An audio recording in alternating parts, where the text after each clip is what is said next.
4, which is carbon and its compound. It is very interesting topic. Most of the students, they know about the carbon, the importance of carbon. At least you know about the carbon. Yes or no? So who can tell that why carbon is very important in our life? Who can say? Yes. Stand. The carbon is crucial in our life because it is a fundamental building block in all the organic molecules such as fats, proteins, carbohydrates and DNA, and it is essential for life processes such as reproduction, growth and energy production. Very good. So now you understood carbon is very important in our life. Starting from day one in our body, whichever we are taking, it may be carbohydrate, protein, vitamin, in all the items carbon are present. Carbon play a vital role in our life. It may be fuel what we used, that also contain carbon. So I have some material to show you that where carbon is present. Clear? Now see, this I took a piece of charcoal. This is chalk, which we generally use. This is ring, which contains stone of diamond. This is pencil, lead, which contain carbon. And this is, who can say? Who can say? Sugar. Clear? Now, in this, all these substances, what I kept, okay, all contain carbon, yes or no? All contain carbon. So the common characteristic is carbon. But carbon can form in two states. One is in free state, another one is in combined state. Okay? So carbon can form in two states. One in free state, another one is combined state. Now you will say that what do you mean by this? Now we will differentiate this. Free state means carbon is in elementary form. Which form? Elementary form. Combined state means carbon is in compound form. So now we will differentiate in this. Charcoal. Coal where carbon composition is more. Now chalk powder.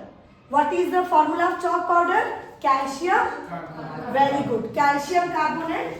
CaCO3. Now diamond. Diamond is a form of carbon, pure form of carbon. Pencil lead. This is graphite, nothing but pure form of carbon. Sugar. Sugar formula C12.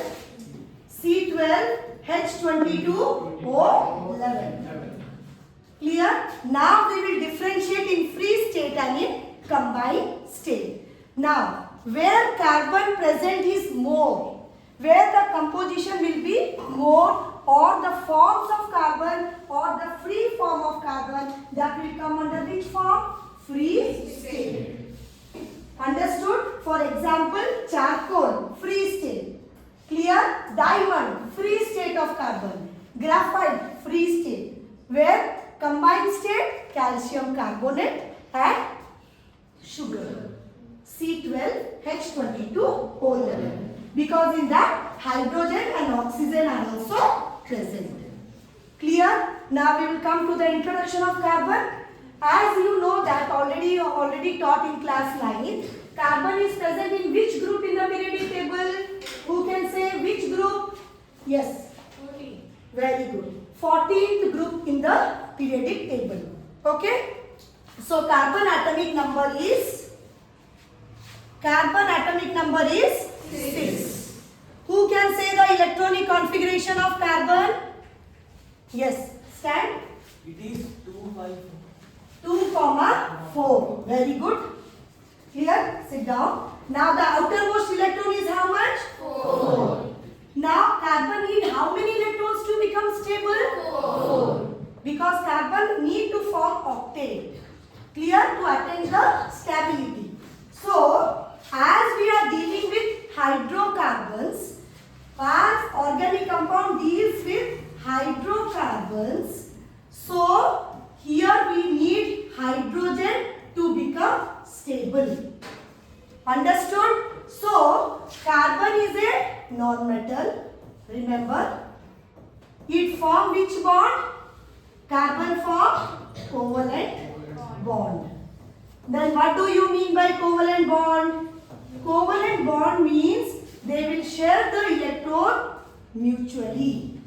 Okay? How they are showing, how they are sharing the electron? I'll show you the one example. Okay? See here.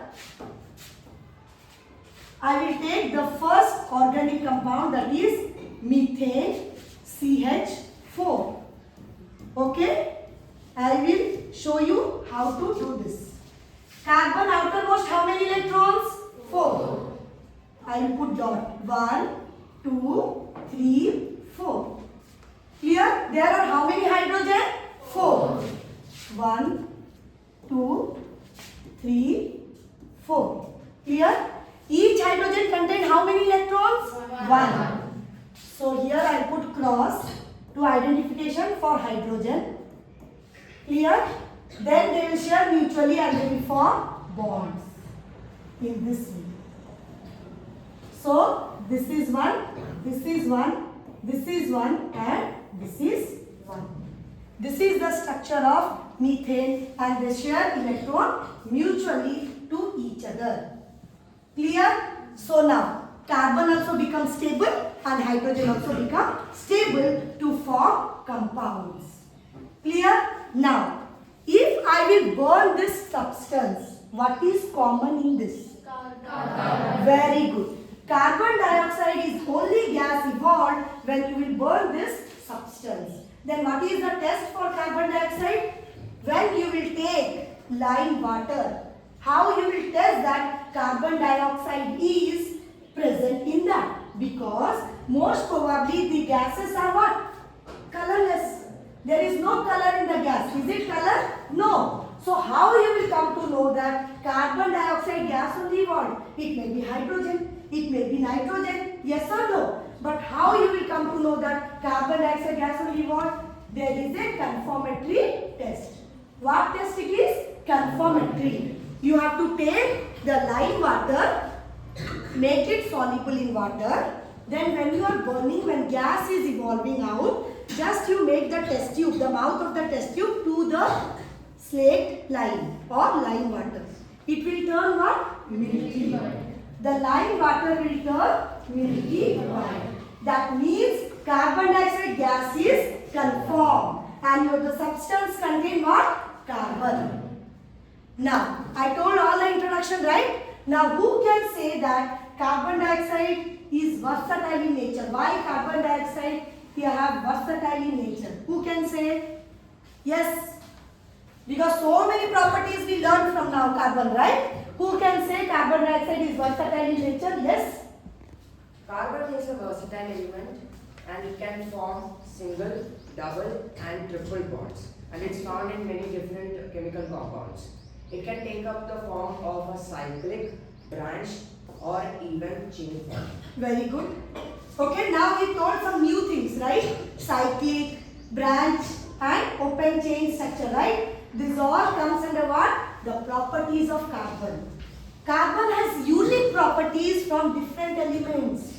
Carbon has unique property. Carbon can form catenation. Carbon has a power of tetravalency. Carbon can form allotropes. Now you will say, what do you mean by allotropes? All new terms. Yes or no? Allotropes now only we read. Forms of carbon.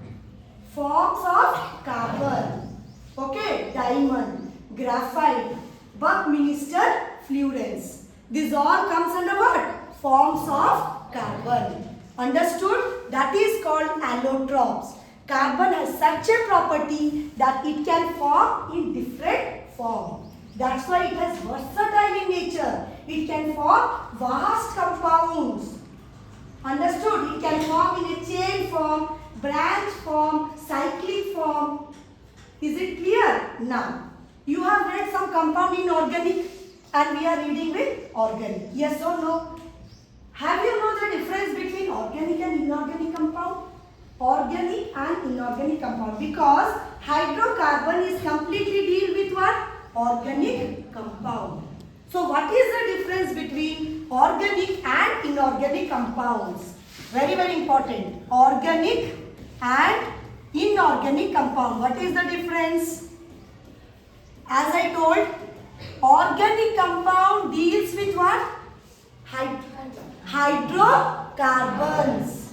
Now the most element is in organic compound is carbon, hydrogen.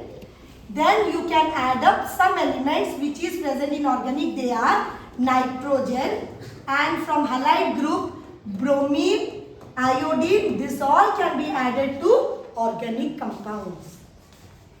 Then what are inorganic compounds? Other metals like sodium chloride, calcium fluoride. This all comes under inorganic compound. Now organic compound form which bond? Covalent bond. Inorganic compound which form bond? Ionic bond. What do you mean by ionic bond and covalent bond? Covalent bond means they can share mutually electron, as I showed.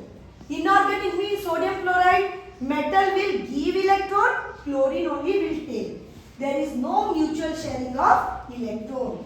Already told in class 9.